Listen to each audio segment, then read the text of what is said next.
아모스서 3장입니다.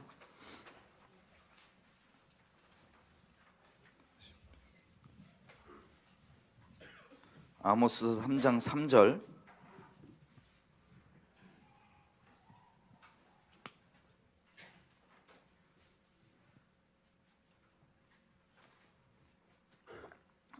다 피셨나요?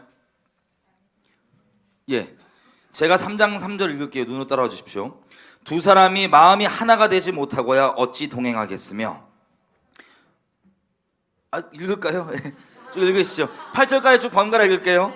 4절 읽으십시오. 시작.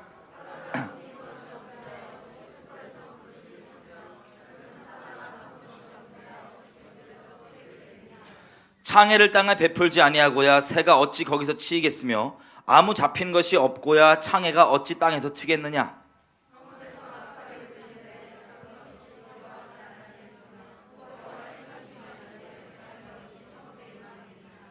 주 여호와께서는 자기의 비밀을 그 종 선지자들에게 보이지 아니하시고는 결코 행하심이 없으시리라. 다 같이 읽겠습니다. 시작. 사자가 부르짖은즉 누가 두려워하지 아니하겠느냐. 주 여호와께서 말씀하신즉 누가 예언하지 아니하겠느냐. 아멘. 아멘. 자, 여기 청년부 혹시 기도 모임이 따로 있나요? 누구한테 여쭤봐야 되지? 기도 모임이 따로 있으세요? 아직 없음? 예, 기도 모임이 생기시길 바랍니다. 기도학교 이제 세 번째 시간인데요. 오늘 나누고 싶은 내용은 오늘 읽은 이 말씀입니다. 여러분, 성경에 보면요 많은 선지자들이 나옵니다. 그죠? 선지자들이 이제 여기 보니까는 뭐라고 나와 있냐면 3절에 마음이 합하지 않고서야, 마음이 하나 되지 않고서야 어찌 임마누엘 하겠냐, 동행하겠냐라 그래요. 근데 이 당연히 하나님과의 마음이 합해지는 걸 얘기하는 거죠, 일단. 근데 하나님과 마음이 합해진 이후에 4절부터 내용을 보면 뭐가 막 이게 좀 심각합니다. 그죠? 샤방샤방은 절대 아니에요. 4절 5절 막 깨지고 6절 보니까 도시에서 나팔을 불게 되고야 백성이 어찌 두려워하지 아니하겠으며 여호와께서 시키심이 아니고야 재앙이 어찌 도시에 임하겠느냐. 그리고 주 여호와께서는 자기의 비밀을 그 종 선지자들에게 보이지 아니하시고는 결코 행하심이 없으시리라. 아멘. 이렇게 얘기합니다. 자, 성경에도 봐도요 선지자들이 하나님께 받은 메시지들이 보통은 여러분한테 여러분 축복합니다, 잘 될 겁니다, 뭐 이런 내용이에요. 아니면 니네 거기 있으면 죽는다, 뭐 이런 심각한 내용들이에요. 심각한 내용들이에요. 아주 심각해요. 그죠? 자, 특이한 게 왜 하나님과 마음이 하나 됐다고 하는 이 선지자들이 지금 아모스에 나온 것처럼 그런 내용들이 이렇게 샤방샤방한 내용을 얘기하지 않고 그렇게 쌍막한 내용들을 막 전할까요?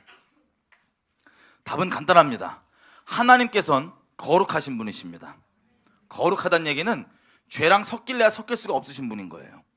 그래서 이 거룩하신 분이심에도 불구하고 하나님의 이 딜레마가 뭐였냐? 우리가 하나님 앞에 서기에 자격이 어때요? 보시기에 굳이 답 안 해도 서로 알죠? 우리 하나님 앞에 자격이 없는 자들입니다.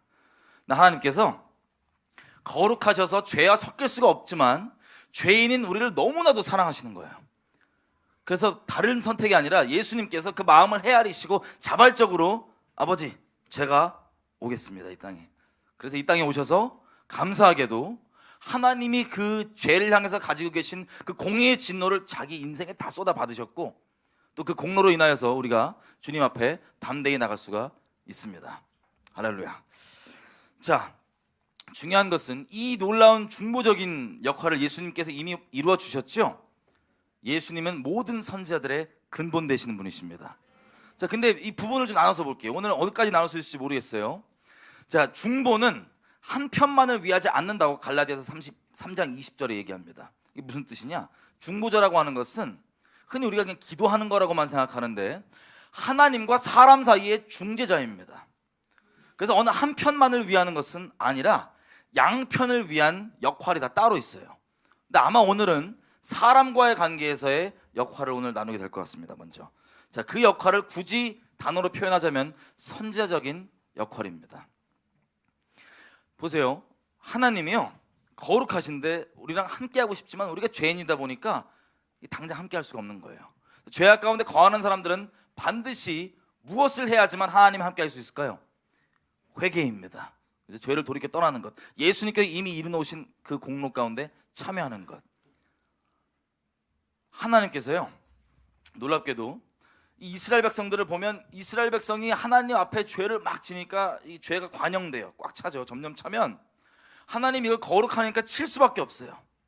근데 하나님은 이스라엘을 너무 사랑하셔서 치는 걸 원치 않으시는 거예요. 그래서 어떤 일을 하냐, 자기 종들, 자기 친구들한테요, 마음을 평상시 때 나누던 그 사람들한테 자기 마음을 솔직하게 나누시는 거예요. 어떤 걸 나누냐, 내가 지금 저쪽에 이스라엘 애들이 이런 죄를 점점 저지르고 있으니 나의 공의가 점점 찬다, 내가 손이 올라가서 칠 수밖에 없다라고 이 마음을 나누는데, 어떤 마음이냐, 다른 마음이에요. 치는 걸 원치 않으시는 아주 딜레마적인 간절한 마음입니다. 내가 이걸 쳐야 되는데 누가 좀 나 좀 말려다오, 그 뜻이에요. 나 지금 저거 칠 수밖에 없는데 친구야, 내가 왜 이걸 칠 수밖에 없고, 그럼에도 불구하고 내가 왜 저들을 사랑해서 치지 않는 걸 원치 않는 걸 네가 알지. 제발 누가 나 좀 말려다오, 내 친구들아 나 좀 말려다오. 그래서 그 마음을 헤아린 사람들 있죠, 성경에서. 이 사람들이 가서 얘기를 하는 거예요. 무슨 얘기를 하냐, 그 이스라엘 백성들한테 죄를 딱 꼬집어서 분명하게 얘기를 해줍니다. 근데 그 죄를 얘기할 때는 우리가 흔히 생각하는 것처럼 종교적으로 미워서 그냥 내 재판장 자리에 앉아갖고 에이 저놈은 저 회개해야 돼, 이런 마음이 아니에요. 하나님의 진노는, 하나님의 공의는 죄 위에 쏟아지기 때문에 그 죄 위에 있는 사람들한테, 죄 안에 거하고 있는 사람들한테 그 죄에 쏟아질 공의를 분명하게 얘기함으로써 네가 어떤 죄를 떠나야 될지 분명히 얘기해 주는 거예요. 왜? 그 죄를 돌이켜서, 그 떠나서, 그 악한 길을 돌이켜 떠나서 생명을 건지고 사는 것이 하나님의 간절한 마음이기 때문에 그 마음을 헤아린 친구들이 가서 분명하게 얘기를 해주는 거예요. 그래서 성경에 나오는 죄에 대한 책망은 뭉뚱그리한 게 없습니다.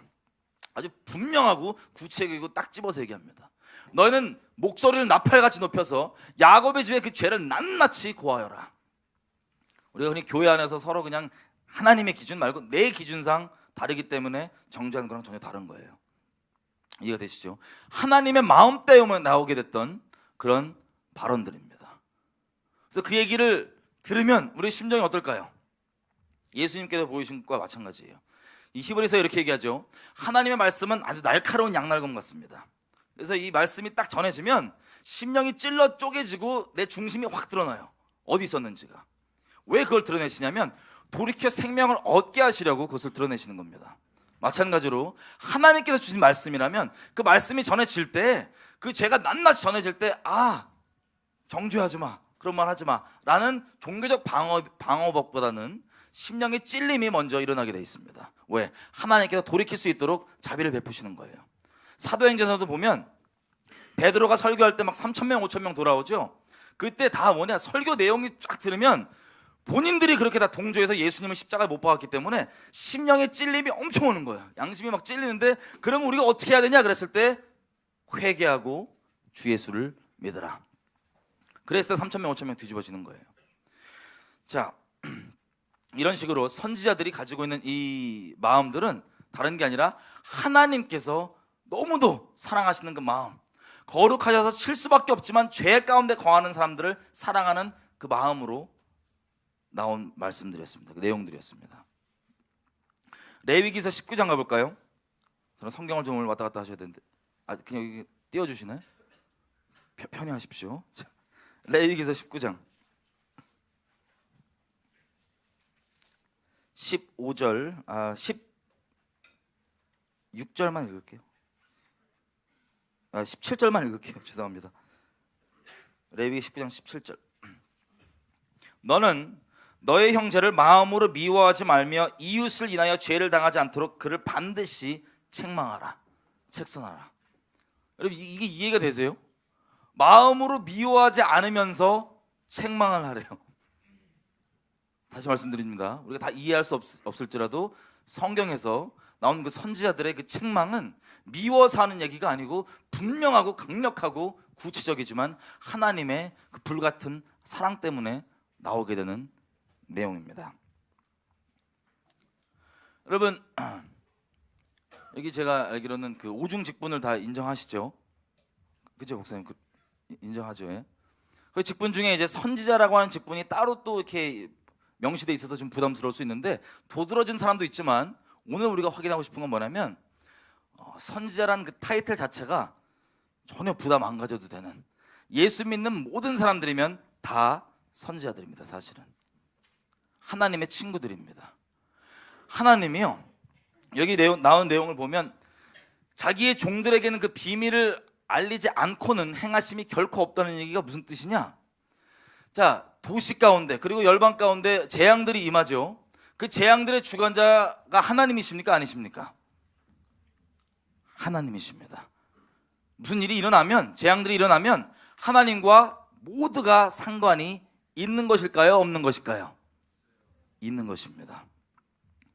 여호와께서 시키심이 아니고는 어찌 그 재앙이 일어나겠느냐? 마찬가지예요. 열방의 주관자이십니다. 근데 그 일들이 왜 일어나느냐? 하나님의 친구들이 실패해서 그래요. 하나님의 친구들, 그 부르심에 합당치 못하게 있어서 그럴 가능성이 상당히 높다고 좀 봅니다. 왜 그랬냐? 자, 하나님께서는 그 종들에게 왜 굳이 다 얘기를 한 다음에 그걸 행하실까요? 제가 말씀받으러 말려달라는 거예요. 내가 이 일을 행할 수밖에 없는데 지금 이 일을 저들이 돌이키지 않으면 이 일이 일어났는데 나 좀 말려달라고 그렇게 얘기하시는 거예요. 그래서 그 종들이 잘 생각해 보십시오. 하나님이 이걸 치는 걸 원치 않아서 자기를 말려달라고 자기 친구들에게 마음을 막 나누시는데 그 마음을 딱 받은 하나님의 친구가, 그 선지자들이 예를 들면 하나님의 뜻에 흡족하게 똑바로 잘 순종하고 수행을 했다, 그 미션을. 그러면 하나님이 그 재앙, 말씀하신 재앙이 일어날까요? 안 일어날까요? 좀 헷갈리세요? 요나 케이스를 한번 볼게요. 요나 케이스를. 요나에게 주신 말씀은 40일 뒤에 니느웨 니네 끝장난다, 이런 내용이죠. 큰 재앙이 임한다. 그거 이루어졌습니까? 안 이루어졌습니까? 40일 뒤가 아니라 한참 뒤에 일어났죠. 나중에 니느웨 멸망할 때. 자, 일어나지 않았어요. 이게 뭐냐? 거짓 선지자라서가 아니에요. 요나가 선지자 학교 출신인 것 같아요. 제가 봤을 때는. 그러니까 선지자 학교 있었잖아요. 엘리사도 그렇고 다 선지자 학교에 있었는데 거기서 원리를 정확히 배운 것 같아요. 분명히 주신 메시지는 재앙인데 본인이 가서 이걸 전하면 어떻게 돼요? 니느웨가 회개할 걸 요나가 알았어요, 몰랐어요? 그걸 알아갖고 그게 벌어질까 봐 안 간 거예요. 그러니까 제가 오늘 말씀드린 이 내용들 아주 정확히 알고 있었던 것 같아요. 그래서 니느웨 저 족속들이 싫어 죽겠는데 하나님께 나에게 재앙을 선고하셨다. 그 만에 그게 정말 그대로 일어나는 거라면 가갖고 신나갖고 막 얘기하겠죠. 니네 죽었어. 40일 뒤면 내 그냥 죽는데, 이렇게 얘기했을 텐데 그게 아니에요. 그 메시지를 받고 이 사명을 주신 걸 아는 거예요. 하나님께서. 아, 쟤네들을 사랑해서 쟤네들을 돌이키게 하시려고 나한테 이 메시지를 줬구나. 선지자께서 잘 배웠겠죠. 그래서 그걸 갖고 니느웨로 안 가고 토껴요. 바로 배 타고 저 스페인 쪽 가다가 중간에 막 폭풍이 나고 난리가 나도 이게 교육이 문제. 이런 성경에 나온 이런 내용들을 잘 배워서 지식화되어 있는 건 너무 좋은데 이거를 중심이 주님께로 똑바로 서 있지 않으면 이걸 악용해 먹어요. 요나처럼.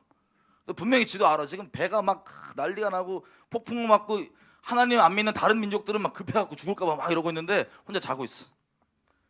자다가 막 깨워요. 이거 어떻게 된 거냐 그랬더니 딱 답을 얘기해요. 이거 나 때문이야. 나 때문이야 이거. 그래서 애들이 어떻게 한다냐 그랬더니 야, 나 죽여 그냥 던져 진짜 죽여, 던지라고. 그러면 바다 잠잠해진다. 그래서 주여 여호와 이스라엘 하나님의 죄송합니다, 우리 탓 아니에요, 얘가 던지래요. 그래서 던졌어요. 던졌더니 고래가 싹 와서, 아주 고래라고 봅니다.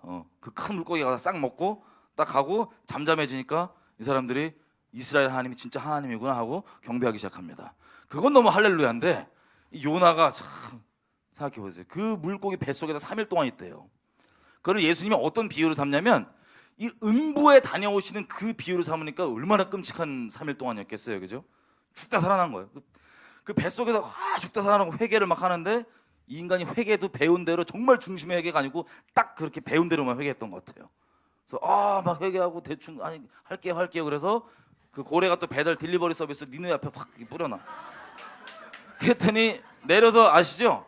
3일길이에요. 3일길. 3일 동안 전해야지 이게 사이즈가 되는 그런 도시인데 하루 그냥 대충 네 죽는데 40일 있다 죽는데 그랬더니 갑자기 동물부터 막 왕부터 다 회개하고 막 이러니까는 당황스러운 거예요. 정말 중심으로 주님께 회개했으면 그 주님의 마음을 헤아려서 이 니느웨 사람들이 돌이키는 걸 막 기뻐하고 그래야 되는데 하루길 그냥 네 죽는데 라고 마지못해 순종했더니 그래도 하나님께서 그 말씀을 가지고 역사하게 하셔서 이 니느웨가 뒤집어지고 회개를 한 거예요. 이 요나 스토리는 잘 아시죠? 뒤집어지고 회개를 했으면 같이 기뻐해야 되는데 그게 아니고 승질난 거야 하나한테. 이 뱃속에서 회개 덜 해갖고 물고기 뱃속에서 회개를 들여서 승질나갖고 막 주께서 뭐 자비가 넘치시네요. 그냥 니느웨도 그냥 살려주시고 그냥 뭐 넘치시네요. 이렇게 막 승질내면서 막 땡깡을 부리고 자살 기도하죠. 아시다시피 죽여달라고 그럴 바엔 그런 하나님 나 됐다고 말하면서 막 자살 기도 막 하니까 하나님이 너 왜 이렇게 승질내냐?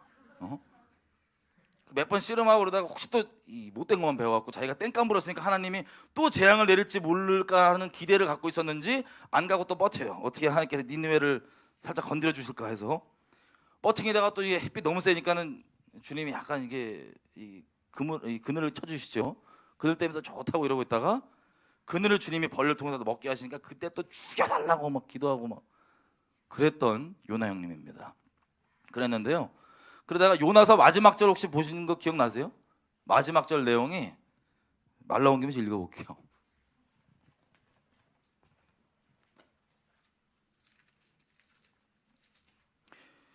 요나서 4장 마지막 절인데 마지막 전절부터 제가 읽을게요. 9절부터 읽을게요. 막 하나님 너 그렇게 죽기 땡깡 부리고 뭐가 그렇게 문제냐 그랬더니 난 차라리 죽는 게 낫다고. 그냥 저 니느웨 저것들 싫어 죽겠는데 여호와께서 너무 선하셔갖고 짜증나고 나 죽여달라고 막. 그래서 9절에 보니까 하나님이 이래요. 하나님이 요나에게 이르시되 네가 이 박넝쿨을 인하여서 성질냄이 어찌 합당하냐. 그가 대답하되 내가 성내어 죽기까지 할지라도 합당하나이다.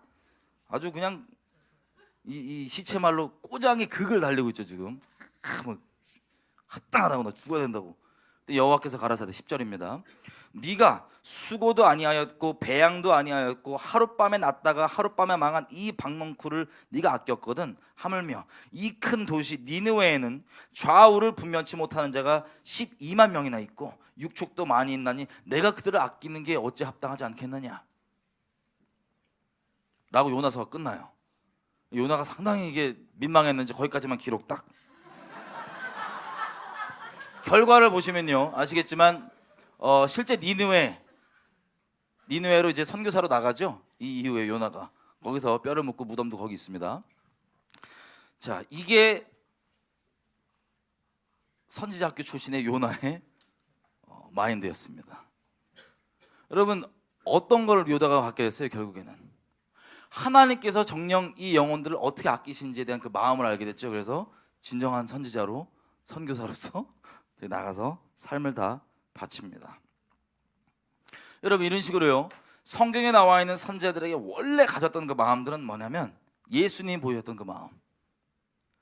예수님이 그 죄악 가운데 거하고 있는 바리새이들 이런 사람들 어떻게 돼요? 뭐라 그래요? 가서 막 샤방샤방 축복해주고 그랬어요? 아니면 죄를 딱딱 집어서 아주 민망한 분위기를 연출 많이 하셨어요?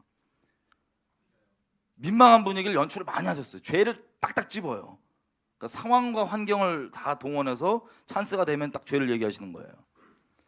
몇 개 예를 들어보면 예수님께서 이제 제자 형님들이 약간 러프하신 분들이에요. 봤을 때 막 고기 잡으시고 막 러프하신 분들인데 그래서 나름 유대인. 근데 또 이제 바리새파 이런 형님들은 약간 좀 세련되고 이렇게 종교 이렇게 막 신앙생활 하시는 그런 분들인데 같이 이제 겸상을 한 거예요. 밥을 먹을 기회 있었어요. 밥을 먹는데 원래 유대교 이제 사람이 만든 전통이죠. 율례에 보면은 이제 손을 씻고 먹는 그게 있는 거예요. 근데 형님들 배가 고파서 그런지 이게 또 몇 번 이미 범하신 적이 있어요. 이게 가다가 이삭을 이렇게 싹 안식일날 막 드시고 너무 배고파갖고. 근데 여기도 이제 씻어야 되는데 눈이 약간 이렇게 너무 배고프셨는지 안 씻고 막 드신 거예요. 근데 이 분위기가 그 유대교 만든 그 율례 다 지키시는 그 종교인 형님들 다 이러고 있는데 이 사투리 쓰는 형님들이잖아요. 우리 그 나사렛 와갖고 아따 이거예요. 그래갖고 막 그냥 바로 집어 먹었더니 분위기가 싸해진 거예요. 그냥.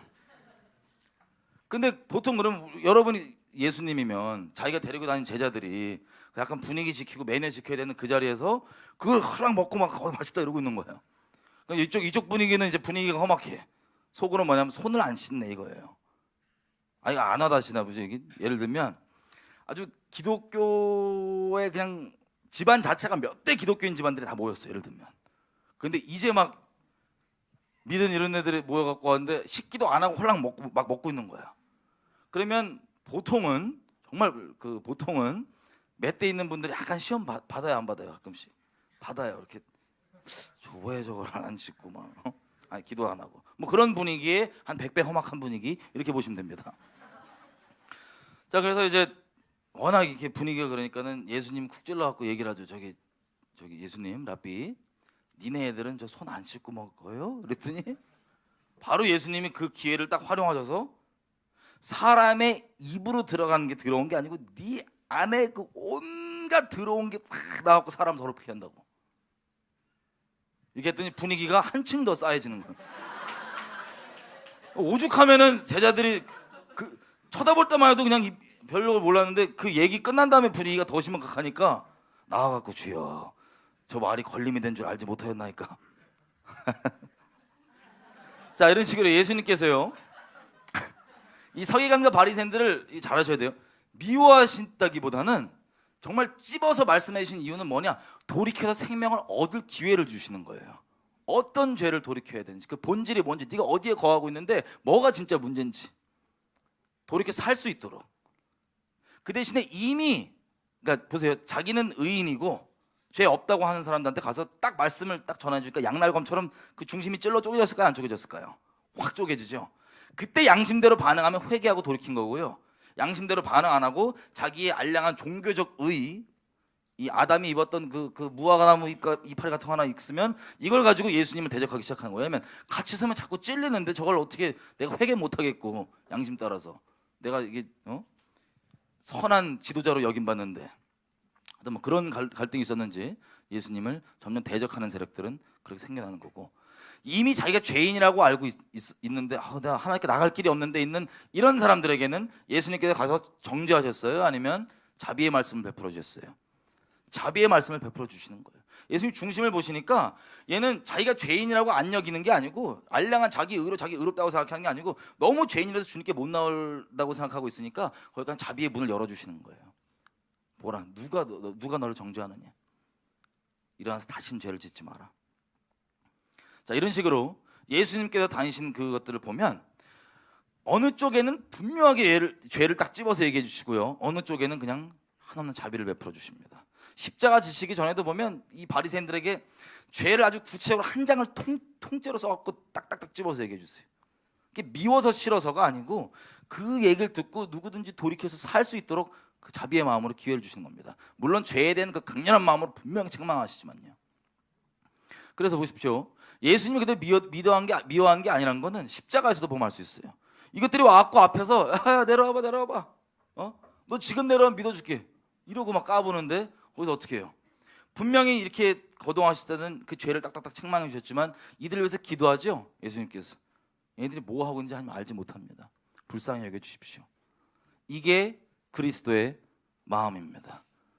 이게 선지자들이, 보통 요나 형님 같이 특별 케이스로 교육받으신 분 말고 보통 흔히 얘기하는 선지자들이 갖게 되는 그리스도의 마음이라는 게 바로 이 마음인 겁니다. 그래서 그 마음으로 그들이 죄를 돌이켜 생명을 얻을 수 있도록 얘기를 해주는 거예요. 에스겔서 33장, 에스겔서 곳곳에 보시면 뭐라고 하나님께서 얘기하시냐면 이렇게 얘기해요. 이스라엘에게 에스겔을 통해서 죄를 책망을 딱 하시니까 이스라엘이 너무 찔려갖고 그냥 주저앉아 버려요. 돌이키고 회개한 게 아니고, 그렇게 우리 죄 많은데 그럼 우리 그냥 이대로 끝장이네, 죽네, 뭐 어떡하냐, 이거 어떡하냐, 아무것도 못하냐 이러고 있으니까 하나님 뭐라고 얘기하시냐면, 이스라엘아 어찌하여 주저앉아서 그러고만 있느냐, 나는 아무리 악인이라고 할지라도 그 악인이 악한 길을 돌이켜 떠나 생명을 얻는 것을 기뻐하느니라. 돌이켜라, 힘을 내라, 회개해라. 이게 하나님의 마음이었던 거예요. 근데 이것을 우리가 인식을 못하면 그냥 이게 정죄하면 안 되니까 기도만 해야지 뭐 이런 식으로 넘어갈 수 있는 거예요. 제가 오늘 짧지만 이 내용을 왜 말씀드리냐, 잘 생각해 보세요. 여러분 앞으로 기도학교에서 이제 계속 나오게 될 이 내용들을 제가 다는 모르지만 아마 기도에 대해서 중보자로서 어떻게 기도할지를 막 배우실 겁니다. 그런데 하나님의 심판은요, 공의는 예를 들어서 재앙에 대해서 한번 얘기를 해볼게요. 우리 민족 가운데 어떤 재앙을 하나님께 여러분에게 보여주세요. 너무 건너뛴 것 같아. 자, 여러분 요한복음 15장 보시면 하나님께서, 예수님께서 이렇게 얘기를 하세요. 너희가 누구든지 친구를 위해서 생명을 내어주는 이 사랑보다 더 큰 사랑이 없다. 그래놓고는 뭐라고 얘기하시냐면 너희를 더 이상 종이 아니고 이제 친구로 삼았다. 너무 부담스럽죠? 그냥 친구 얘기 아니고 누구든지 먼저 이렇게 시작해요. 누구든지 나를 사랑하는 자는 내 계명을 지킨다. 이렇게 해놓고는 주님이 이제 사랑의 정의를, 제일 큰 사랑이 뭐냐? 친구. 사람이 자기 친구로 해서 목숨을 내어놓는 것보다 더 큰 사랑이 없는데 너희를 친구로 불렀다. 이렇게 딱. 그럼 예수님이랑 친구하려면 우리 어릴 때는 친구할 때는 그냥 아무렇지도 않게 그냥 친구 이렇게 할 수 있는데 예수님 친구 정의를 딱 내리는 거예요. 친구. 내가 생명 다해 널 사랑하듯이 그 큰 사랑으로 사랑하는데 우리 친구지? 이렇게 되는 거예요. 자, 근데 친구를 정의하실 때 또 뭐라고 얘기하시냐면 이렇게 얘기하는 거예요. 종은 그 주인이 할 일을 다 알지 못하는데 친구는 안다는 거예요. 모르게 하지 않고 알게 하신다는 거예요. 아브라함도 하나님께서 이렇게 얘기하시죠. 소돔과 고모라를 심판하러 가시기 전에 내가 내 종 아브라함에게 내 할 일을 숨기겠느냐. 하나님의 친구인 거예요. 그래서 다 하시기 전에 알려주는 거예요. 그럼 여지껏 제가 잠깐 나눈 것만 빗대서 봐도 하나님이 소돔과 고모라를 그냥 치시면 되는데 왜 굳이 아브라함에게 나 이거 곧 때릴 거야 라고 얘기하셨을까요? 진정 소돔과 고모라를 치길 원하셔서, 아니면 어떻게든 생명을 살리기 원하셔서? 생명을 살리기 원하셨어요. 자, 에스겔서 20장 한번 가볼게요. 우리 이거는 여러분들이 중보하고 하면 계속 볼 말씀입니다. 에스겔서 22장인가요? 22장 30절 31절.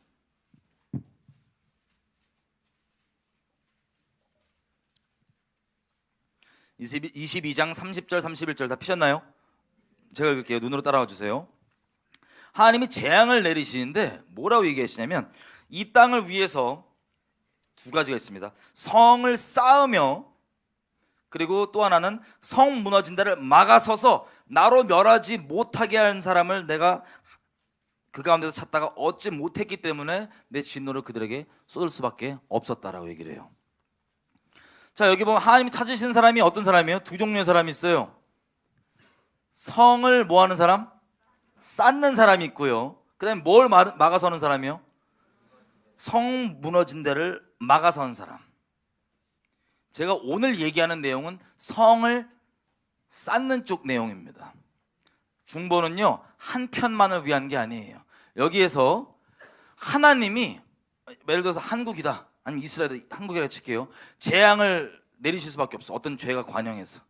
그러면 그거를 그대로 치면 너무나 많이 죽기 때문에 그걸 원치 않으셔서 자기 종들에게 마음을 막 나눠주세요. 꿈으로, 환상으로 막 나눠주는데 이 마음을 헤아릴 사람들 있죠. 헤아려서 여러분이 알려줬어. 그럼 보통 뭐 하나요? 다들 우리 기도하죠.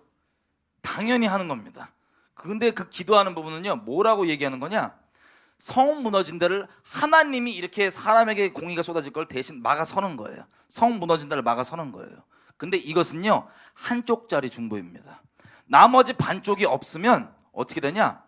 이 성 무너진 데를 우리가 목숨 걸고 기도하고 막아서고 막 매달리잖아요, 중보로. 그죠? 그럼 하나님이 연기해 줄 수는 있어요. 그 심판에서 기간을 좀 뒤로. 하지만 하나님의 심판은 죄 위에 쏟아지는 거기 때문에 내가 이걸 아무리 막아서도 여기에 가서 누가 거길 제발 돌이켜야 되라고 얘기를 하거나 그들을 옳은 길로 인도한 사람이 없다면, 한마디로 사람과의 관계에서 중보하는 중보가 없다면 그냥 기간만 뒤로 미뤄진 것 뿐이에요. 이해가 되세요? 이걸 굳이 여기서는 성 쌓는 거라고 표현하고, 성 무너지는 거를 막아서는 것과 성 쌓는 것은 중보의 한 모양입니다. 완전한 중보. 자, 그래서 하나님께서 이 재앙을 내리시기 전에 반드시 그 친구들에게 얘기를 하십니다. 저는 이 아모스서 말씀에 의해서 우리가 보는 이 재앙 중에 일어나는 것들은 하나님께서 여기저기 누가 나 좀 말려달라고 그렇게 얘기를 하시는데 그 마지막으로 얘기했던 그 사람이 그것을 똑바로 받아들이지 못했기 때문에 일어난 거라고 봐요.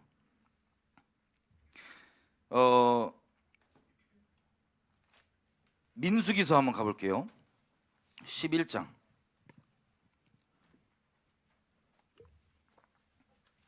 제가 오늘 나누면서 기대하고 기도했던 건 뭐냐면 여기 있는 사람 한 명도 다 빼놓지 말고 하나님의 선지자들이 되는 게, 본인의 그 부르심을 깨닫는 게 제 기도 제목이었습니다. 근데 오해하는 게 있어요. 뭐가 있냐? 잘 보세요. 이게 제 갈망, 제 의견이 아니고 하나님의 갈망입니다. 민수기 11장 29절에는 모세가 이 여호수아에게 이렇게 얘기하는 거예요. 모세가 그에게 이르되 네가 나를 위해서 시기하느냐? 여호와께서 그 성령을 그 모든 백성에게 다 주사 다 선지자 되게 하시기를 원하노라. 아멘. 어떤 특별한 사람이 아니라 우리가 선지자라는 그 단어에 이상한 의미를 많이 부여해서 약간 선지자 그러면 막 산신령 모드로 다녀야 될 것 같고 막 이렇게 막 특이한 사람 아니에요. 그냥 하나님을 믿는 모든 사람, 하나님의 갈망이에요. 이게 언제냐면 모세만 이제 성령 받아갖고, 성령이란 게 다른 게 아니에요. 사람 마음 깊은 곳에 있는 것들은 사람의 영이 통달하고 하나님 마음 깊은 곳에 있는 것들은 하나님의 영이 통달하죠. 그래서 성령을 받는다는 건 하나님과 마음을 나누는 교제가 시작됐다는 소리예요. 쉽게 얘기하면 그게 본질이에요. 그 교제를 위해서, 마음을 나누기 위해서 여러 방법으로 의사소통하는 건 그건 둘째 문제고 본질이 아니고요. 그 본질은 성령으로 마음이 교통되는, 그 마음이 하나 되는 것, 의합하는 것, 이게 예수를 믿고 나는 받는 가장 큰 선물입니다. 자, 그래서 하나님의 마음을 따라서 이제 막 예언을 하고 막 한 거죠. 이제 모세가. 그리고 이 선지자 노릇을 막 했는데 너무 빡세가지고 안 되겠다, 힘드니까 70명 장로 데리고 와봐라, 분담해 줄게. 그래서 70명한테도 성령을 그대로 부어요. 성령을 부으니까 당연히 하나님의 마음이 오니까 그 마음을 얘기하겠죠. 그게 예언이에요. 그게 쉽게 얘기하면. 얘기를 하니까 여호수아가 깜짝 놀란 거야. 우리 주인님, 그러니까 모세죠. 우리 모세 형님의 저 전매 특허 했는데 저거 지금 막 복사 떠갖고 다 돌아다니네. 이래서 막 세상 말로 꼰질른 거예요. 모세한테. 저기 애들 예언하는데 빨리 못하게 하라고. 그랬더니 모세가 뭐냐면 됐고, 나는 하나님의 갈망이죠.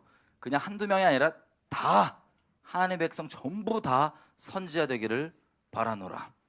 이 갈망이 아예 그냥 점점 구체화돼서 언제 아예 이 말씀의 모양으로 확정되냐? 요엘서 보시면 우리 잘 아는 노래도 있죠. 마지막 날에 노래. 그러니까 요엘서 2장 28절 보면 하나님께서 어떤 특별한 사람이 아니라 그 남종과 여종 모두에게 뭘 부어주신다고요? 성령을 부어주셔서 애들은 뭐예요? 예언하고, 청년들은 환상 보고, 애비들은, 죄송해요, 아비들인데 발음이 좀 아비들은 꿈을 꾸고 약간 찰지는 발음이 나서 죄송합니다. 그 아비들은 꿈을 꾸고.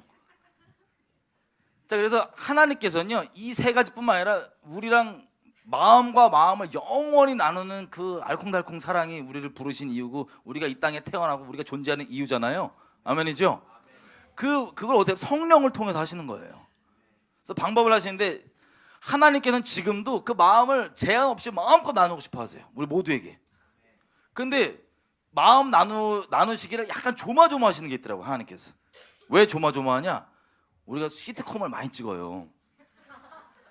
이 마음을 확 나눠갖고 지금 급한데 막 이거 마음을 나눠줘야 되는데, 예를 들어서 우리나라에 있는 재앙에 대해 막 하나님께서 이게 일어나는데 이거 말려야 되는데 누가 나 좀 말려줘라고 막 이렇게 하는데, 만약에 누구한테 환상을 보여줬어. 그럼 이 인간이 그 주님의 마음과 막 이걸 어떡하지 이런 게 아니라 여기 와갖고 환상 봤다고. 요 막 비주얼이 그냥 이래갖고 막 내용은 별 어떤 마음인지 일단 둘째고, 하나님이 뭐 그런 거예요. 너 혹시 화상 통화 하냐고, 하나님이랑. 나 한다? 뭐 이런 거 은근히 뭐 이런 것들 있죠. 우리가 그렇잖아요. 우리 응답 받아서 응답 때문에 교만하고 뭐 아주 모든 것 합력해서 교만을 이루잖아요. 은혜가 아니면 그냥 모든 게 내 교만의 핑계거리가 되는, 교만의 근거가. 그런 것도 마찬가지. 하나님께서 마음을 나눠주셔도 그런 마음을 나눠주셨는데 우리가 하나님 마음을 미처 깨닫지 못하고 놓치면 나는 화상 통화 자주 한다 뭐 이런 거. 이 주님이 황당한 거예요. 생각해 보세요. 하나님이 오실 때 이분은 차원을 초월하신 분이잖아요, 그죠? 그럼 이분이 누구한테 얘기를 하고 싶어. 그러면 이 A라는 사람이 있으면 얘가 어떤 애인지 잘 알 거 아니에요, 생활 패턴을. 얘는 너무 바빠, 평상시 때. 그 자기 전에 꼭 이렇게 문자를 그래도 확인한다. 그러면 걔한테 그냥 말씀을 주실 거예요, 쉽게 얘기하면. 이 문자를 줘서 이제 처리를 할 거야. 이런 내용. 이게 재앙이 있는데 어떡하니 얘들아, 뭐 이런 거. 근데 어떤 애는 B라는 애는 문자 같은 거 안 봐. 글을 정말 싫어하는 애예요. 글을 막 싫어하는 애야. 막 글자만 보면 잠들고 뭐 이런 애라 갖고, 아니 보시기 이게 마음을 나누고 싶어서 전해야 되겠는데 안 되겠다 싶어 갖고 그냥 영상 하나 찍어서 줘요. 이렇게 딱 화상 통화로 전화 걸어서 이렇게 얘기를 해줘요. 왜냐면 문서로 하면 자꾸 얘는 문서를 안 보내니까. 그리고 어떤 애는 문자도 별로 안 보고 뭐 그림 봐도 그냥 뭔지도 몰라. 그냥 계속 지나가. 이렇게 약간 뭐라 그래야 돼? 약간 좀 생명도 아니고 그 그림 봐도 뭐지? 막 지나가. 하고 못 알아들어. 막 얘야 그래 못 알아들어. 그럼 주님이 어떡하냐? 그냥 재워갖고요. 그냥 4D로 그냥 확 그냥 재워서 와 그제서야 깨닫는 거야. 자, 하나님께서는요 어떤 방법으로 전하시는지, 아니 정 말 안 되면 누굴 보내. 막 날개 달고 와갖고 얘가 그때 놀라갖고 주여 니시니까 이걸로 가는 천사도 보낼 수도 있고, 그죠? 하나님께서는 사람과 의사소통하는데 그 방법이 특별해요, 안 특별해요? 하나님에게 입장에선 전혀 무슨 방법으로 의사소통을 하던 하나님께는 이게 전혀 안 중요한 거예요. 중요한 건 그게 어떤 방법이든 하나님께서 마음을 나누고 싶으셔서 계속 두드리시는 거예요, 우리를. 이해가 되시죠? 하나님은 그렇게 두드리시는데 우리는 전부 다 이제 초점이 약간 딴 데가 있어갖고 너 화상 통화했어? 막 이런 거. 너 4D 봤어 어제? 뭐 이런 거.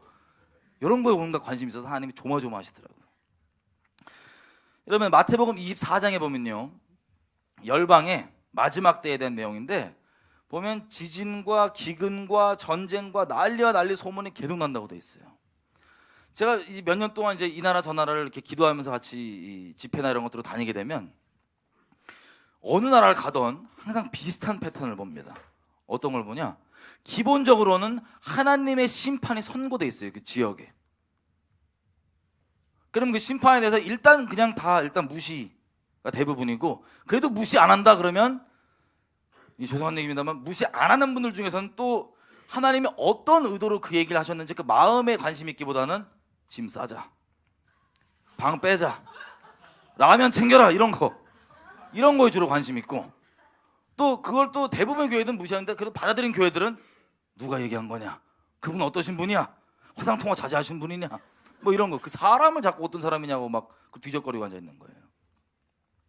제가 뭐 필리핀을 가고 어디 뭐 LA를 가도 제가 사실은 엄청 주님 앞에 물었던 이유가 뭐였냐면, 어떤 교회를 갔어요. 근데 거기는 이제 큰 재앙이 온다고 이제 선언이 돼 있었어요. 뭐 서부가 다 가라앉는다, 뭐 하여튼 뭐 큰 이게. 근데 이거에 대해서 하나님 이걸 말씀하신 게 여지껏 나눴지만 누가 좀 말려주길 바라고, 그래도 한 영혼이라도 살기 원하시는 그 마음 때문에 이렇게 나눠주시는 거잖아요. 근데 그 마음보다는 아까 얘기했던 것처럼 막 어떤 분이 얘기하시고 그분이 기름발이 이렇게 막 많이 흐르니 뭐 이런 거 너무 가슴이 아픈 거예요. 근데 뭐 어떤 게 더 가슴 아프냐면 그 지역에 안 믿는 사람 있죠. 안 믿는 사람도 자기 꿈꾼 거 꿈 얘기를 하는데 꿈 내용이 뭐냐? 큰 재앙이 서부에서 어마어마한 지진이 일어나서 막 난다는 그 얘기를 하는데, 이걸 누가 얘기해 줘야 되냐? 하나님의 마음을 알게 된 이 하나님의 친구들이요, 가서 그걸 얘기를 해주면 그 사람이 듣고 돌이켜 회개해서 생명을 건질 수가 있잖아요. 그래서 그걸 알려주시는 거예요, 하나님께서. 근데 그거에 대한 관심은 없고 막 나 이사 내륙으로 갈래, 나 짐 쌀래, 그건 자유입니다. 말리진 않겠습니다만 우선적으로 하나님이 왜 얘기해 주신지를 알지 못한 채 그저 관심사가 내 몸, 내 육신 건지는 것, 그리고 아까 얘기했던 너 어떤 방법으로 받냐, 누가 받았냐, 이런 사람의 어떠함에 대한 관심만 쏠려 있는 걸 보고 너무 가슴이 아팠었어요. 여러분 기억나시겠지만 2011년도에 일본에 큰 지진이 났었죠, 후쿠시마 쪽에. 그때요 후쿠시마 지진이 나고 제가 이제 들어갔습니다. 몇 분과 같이 바로 들어갔는데 그때 이제 도쿄서부터 이제 점점 들어갔는데 내용을 들어보니까 참 교회들도 이거에 대해 미리 말해준 교회들도 있었고 이 지진에 대해서 그리고 교회들도 이걸 안 들었다 할지라도 이것 때문에 점점 여진이 나고 여진이 어느 정도냐면 제가 가서 도착해갖고 저희가 어떤 건물에 1층에 있었어요. 근데 그 건물은 1층은 차를 세우는 데고 2층부터 본 건물이에요. 뭔지 아시죠? 1층 비어있는 거 차 세우라고. 저희 전부 다 1층에 이렇게 있었거든요. 근데 갑자기 여진이 꽉 나는데 눈앞에 그 땅이 이렇게 움직이더라고요. 이렇게. 그럼 보통 빨리 여기 무너지면 큰일 나니까 뛰쳐나가야 되는데 너무 충격적이라 다들 가만히 있어 이렇게. 그 끝나고 난 다음에 저기 난시가 아니고 저기 움직였는데 보셨냐 할 때 전부 다 봤는데 쫄아서 얘기를 못하고 있던 거야. 그 정도로 여진이 계속 있다 보니까 이제 많은 사람들이 이제 일본에서 빠져나갔어요. 교회들도 빠져나가고. 그때 참 열받지만 그 레이디 가가라고 아세요? 이 누님은 왔어. 교회까지 살겠다고 빠져나가. 그때 이 누님이 와갖고 공항에서 눈물을 이만한 걸 그냥 카메라 앞에 쫙 하는 걸 보고 제가 낚였다. 저렇게 우리가 뺏기는구나. 왜냐? 하나님이 그 땅 가운데 일어날 재앙에 대해서 왜 그걸 얘기해 주신지를 우리가 교회들이 헤아리지 못하고 그저 몸살이고 이사가고 이런 육신의 자기 몸 살려도 나 살려주려고 얘기한 줄 착각하는 거예요. 여러분, 저와 여러분에게 영생이 있습니까? 있죠? 바울 고백처럼 우리가 이 땅에 여기 다 청년들이니까 난 아직 이걸 못 해봐서 좀 더 살아야 그럴 수 있지만 이걸 못 해봤으니까 좀 더 살고 싶어 이런 마음이 있을 수 있지만 근본적으로는 우리가 예수님 안에 있다면 바울 고백한 것처럼 우리가 차라리 주님께 있는 게 더 낫지만 그래도 주님께서 주신 사명 때문에 이 땅 가운데 있는 거잖아요. 근데 그 하나님께서 마음을 어떻게든 좀 말려달라고 어떻게든 영혼 살리고 싶으셔서 간절한 그 긍휼의 마음으로 나누신 것들을 받지 못하는 게 너무나 슬퍼졌습니다. 어쨌든 마태복음 24장이에요. 이 마지막 때 지진과 기근과 뭐 전쟁과 여러 가지 난리와 난리 소문들이 쉽게 얘기하면 뭐냐? 하나님께서는 심판을 하실 때 이 정해진 기준이 있습니다. 로마서 1장에 보면 1장 이 중반부터 쭉 내려가서 이 내용이 이거예요. 하늘로부터 하나님의 진노가 불의를 따른 자들, 진리를 거부하고 불의를 따른 자들에게 임하느냐 하고 이 내용이 쫙 나와 있어요. 그 내용이 뭐냐? 하나님을 마음에 두기 싫어해서 마음에 두지 않고 하나님이 계셔야 될 그 신랑 자리에 신랑을 딱 두는 게 아니라 거부하고 감사치도 아니하고 영광 돌리지도 않고 거부하니까 그 하나님 계셔야 될 자리에 우리가 다른 것들 있죠. 우상들, 썩어 없어질 것들, 금수와 버러지 형상들, 다른 것들을 하나님 자리에 두고 그러다 보니까 신랑 대신 하나님 아닌 다른 걸 둔 이 바람핀 모양이죠. 마음에 음란하지 못한 우상 두는 것. 그래서 육적으로 당연히 음란함이 나오고 그래도 회개하지 않으면 그 음란함이 동성욕으로 바뀌고 동성을 받아 성욕에 불때 일어나는 동성욕으로 바뀌고 그래도 회개하지 않으면 그 내용이 그 죄성이 어떻게 진도가 되냐면 양심상 우리가 어렸을 때 양심 순수했을 때 기억해 보면 누가 가르쳐주지 않아도 잘못 나쁜 짓 하면 안 된다는 건 딱 알아요. 조마조마해.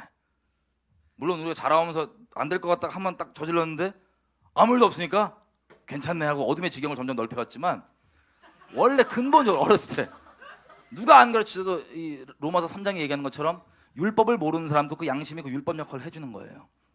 그랬는데 양심상 이거 하면 안 된다는 것을 뻔히 알면서 자기만 그렇게 몰래 뒤에서 하는 게 아니라 이것을 행하는 사람들은 이제 옳다 하느니라 한마디로 동성욕을 뒤에서 몰래 이렇게 했던 것들을 이제 점점점 이게 양심이 화염맞고 이제 어둠의 지경이 넓어지니까 이걸 이제 옳은 거다라고 당당하게 얘기하고 있는 그런 지경들. 예를 들면 그런 식으로 하나님이 정하면 이거 정한 대로 이거 하면 죽는다라고 알면서도 옳다고 당당하게 얘기하는 이 지경까지 사회가 가면 예를 들면 동성욕이 합법화가 되는 거죠. 합법화가.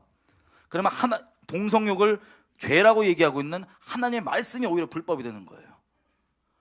사람이 거룩하게 될 수 있는 유일한 거는 내가 행실을 더 열심히 종교적 열심을 내서 되는 게 아닙니다. 하나님의 말씀으로만 가능합니다. 말씀으로만 거룩해질 수 있습니다. 근데 그 말씀이 살아있다면 아직 불법이 아니라면 그래도 기회가 있겠지만 말씀까지 불법으로 딱 돼버리는 거예요. 그럼 그 사회 가운데 회복할 수 있고 돌이킬 수 있는 기회가 생겨요, 안 생겨요? 너무나 어렵게 되는 거죠. 그래서 하나님의 진노가 그 문명 위에 쏟아진 겁니다. 로마서 1장 중반부터 나오는 하나님께서 문화를, 한 문명을 다루실 때 심판하시는 죄의 진도입니다. 이게 로마 제국도 그렇고 옛날에 이 정도 이 지역에서 관영하면 하나님께서 치세요. 사라지는 거야. 다른 문명이 또 시작돼. 관영해. 또 치세요. 사라지는 거야. 예전에는 지역별로 고만고만했는데 지금 같은 이 마지막 때에는 미디어나 이런 것들로 곳곳에 이게 다 연결이 되기 때문에, 공유가 되기 때문에 더 이상 죄의 진도가 고만고만한 겁니다. 전 세계에서. 그래서 그때마다 하나님께서 진노의 손이 올라가니까, 예를 들면 제발 자기 친구들에게 자기를 말려달라고, 그리고 이 마음을 헤아려서 제발 저들에게 가서 그 길을 돌이키라고 얘기해달라고 하나님께서 그 친구들을 찾고 계신 거예요. 특별히 마지막 때 그 친구들이 있어야, 그렇게 하나님의 마음을 가지고 미워서가 아니라 정말 사랑해서 그 긍휼의 마음으로 있는 그대로 전하고 선포할 때, 그걸 듣고 많은 사람들이 욕하고 미워하겠지만 그걸 듣고 생명을 건질 사람들이 있는 거예요, 하나님 앞에. 그래서 그 부분을 하나님께서 찾고 계십니다. 여러분,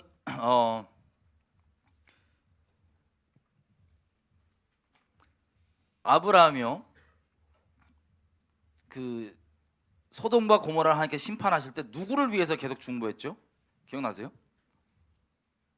기록되어 있지는 않지만 정확하게 롯을 위해서, 그죠? 10명 막 이렇게 50명 거기 약간 커버하지만 하나님 앞에 대놓고 롯만 구해주세요 이럴 순 없잖아요. 커버를 이렇게 하지만 롯을 생각한 거죠, 아브라함이. 아브라함은요, 이 사람을 되게 두려워하는 사람이에요. 우리 믿음의 선배 타이틀 붙여줘서 이분이 아주 말짱할 것 같지만 이 창세기를 보면 볼수록 막 위로가 확 되는 게, 이분이 참 은혜가 많이 필요한 분이에요. 우리랑 더 전혀 다를 바 없이. 그래서 아시겠지만 이분은 쫄아갖고, 이해가 안 되는 부분인데, 자기 와이프를 먹을 게 없어갖고 애굽을 가야겠다, 애굽을 가는데, 그 할머니가 이쁘면 얼마나 이쁘다고 자기를 죽이고 데리고 간다는 그런 생각을, 하여튼 이해 안 되지만 성경이 그렇다니까 좀 믿어요. 그래갖고 할머니를 이제 와이프를 데리고 왔는데 자기 죽이고 뺏어갈까봐 쫄아갖고 지 마누라를 이렇게, 저기 네가 잠깐 이렇게 그런 형님이에요. 2번이나. 이해 안 되세요? 네, 우리 믿음의 선배님이세요. 자, 그 정도로 사람을 두려워하는 사람이에요. 속도 엄청 여리겠죠, 그죠? 근데 이분이 어떤 그리스도의 마음이 있었냐? 롯에 대해만큼은 그리스도의 마음이 확실히 있었던 거예요. 창세기 14장 가보겠습니다.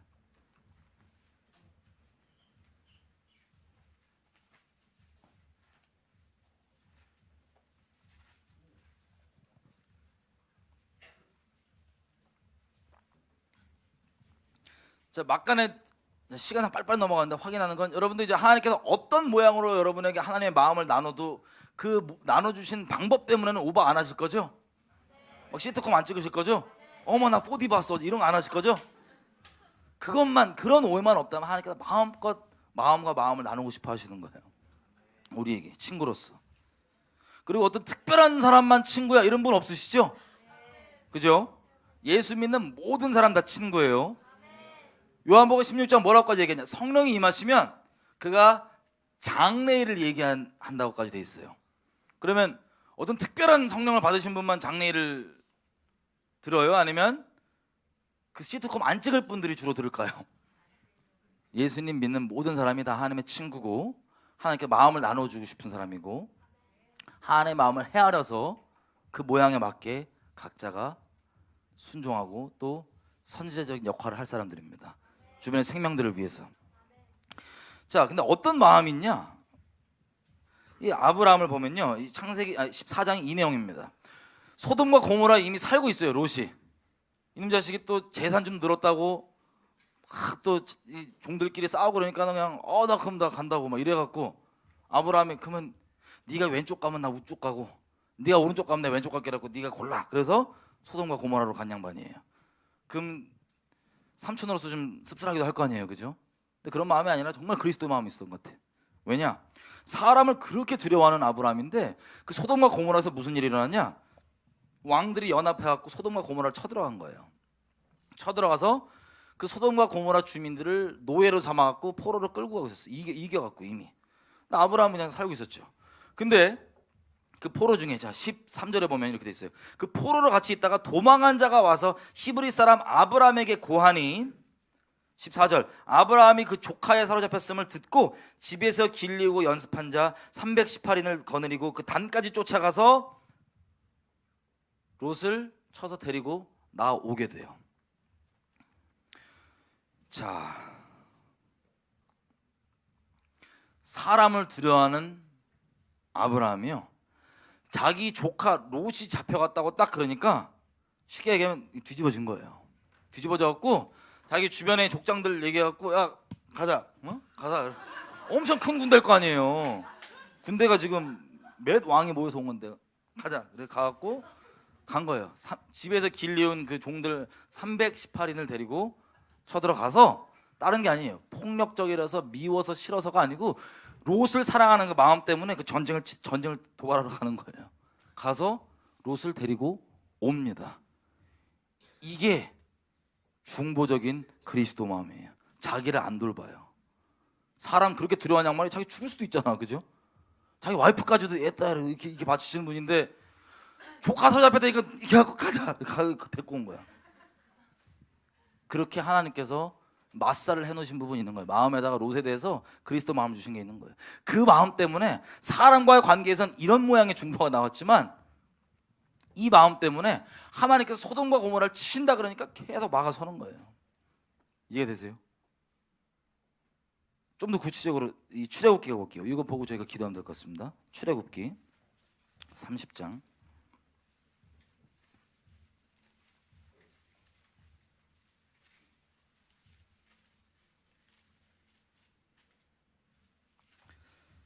출애굽기 32장부터 볼게요.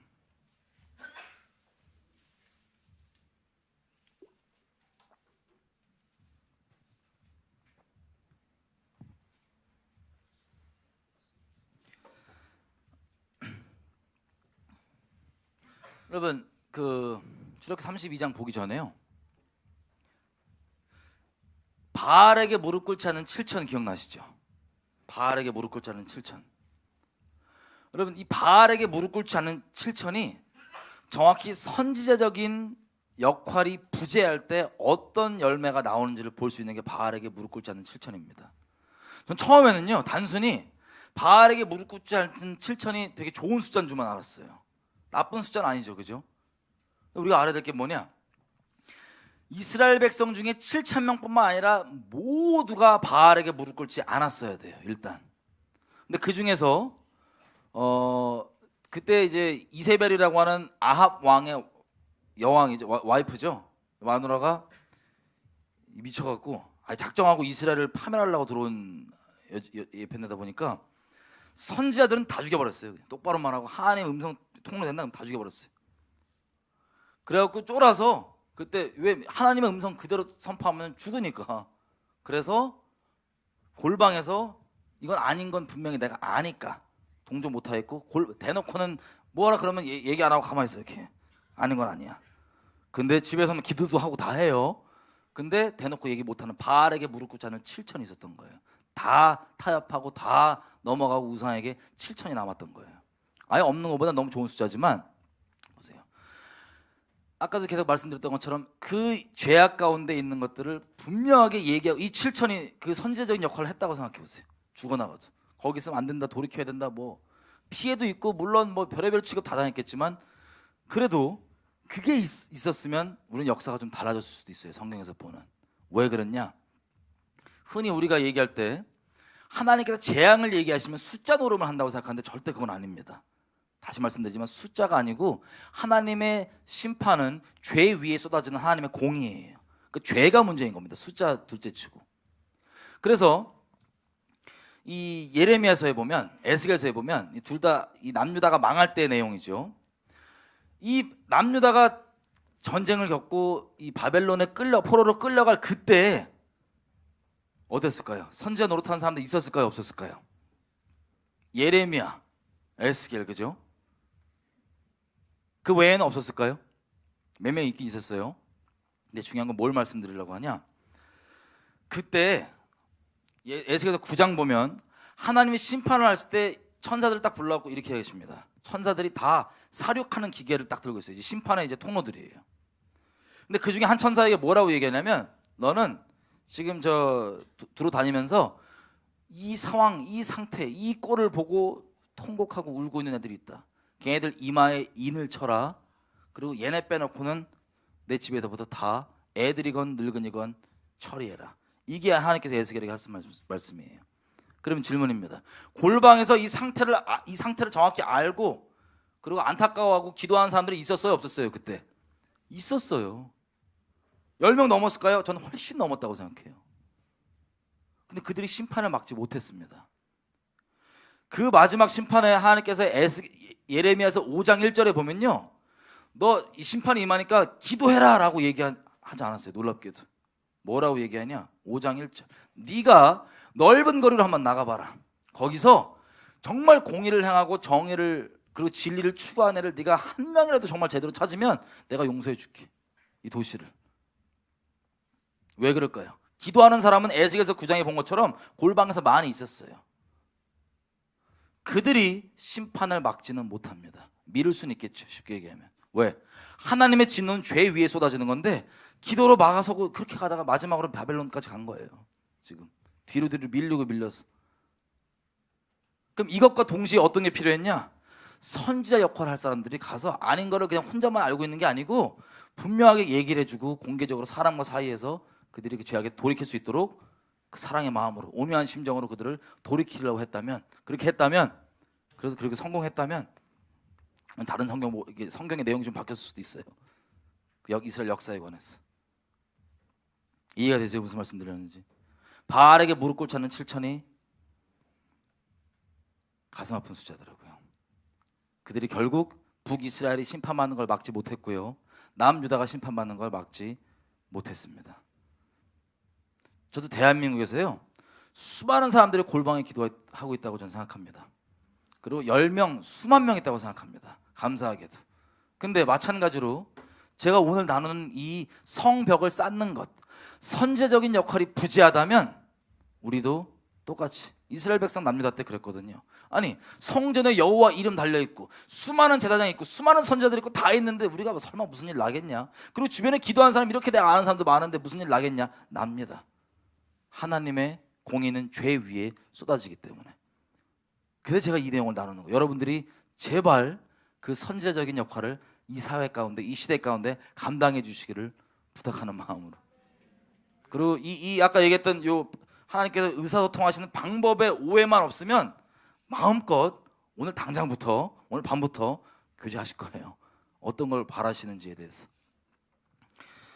자, 그래서 출애굽기 32장을 마지막으로 좀 보면, 잘 아시는 대로 이게 이스라엘 백성이 금송아지 만들어서 하나님 앞에 아주 못된 짓 했을 때입니다. 여러분, 하나님과 이스라엘 관계는요, 결혼한 거예요. 맹세했죠, 언약 맺었죠. 그냥 목숨 다해 사랑하기로, 네가 어떤 꼴이든 상관없이 나는 내 존재는 너를 목숨 다해 사랑할 거고, 내가 그 사랑을 멈춰버리면 난 죽어버릴게 라고 하는 게 언약이에요. 그 언약을 맺은 거예요. 결혼한 거예요, 이스라엘이랑. 근데 결혼을 해갖고 이제 어떻게 같이 알콩달콩 잘 살까 하고 모세를 중매자니까 모세를 불러갖고 이제 시내산 위에서 돌판도 새겨주고 막 얘기를 해주는데, 그때를 못 참고 그 결혼식 중에 이스라엘 백성이 다른 신을 만든 거예요. 금신을 만들어갖고 그거 앞에서, 그 결혼식장에서 여러분의 신부가, 여러분의 배우자가, 여러분의 남편이 결혼식장에서 바람핀다 생각해봐요. 하나님은 그걸 겪으셨다고요. 하나님은 그걸 겪으셨다고요. 이번 마음 우리가 나중에 보면 막 난도질 당했어갖고 우리가 감당이 어려울 텐데, 이분은 그걸 겪으셨다고요. 목숨 다해 사랑하기로 맹세하고 그 조마조마한 그 설레는 마음으로 드디어 애굽에서 빼갖고 이제 이게 했는데, 이에 펜네가 바로 결혼식장에서 바람난 거예요.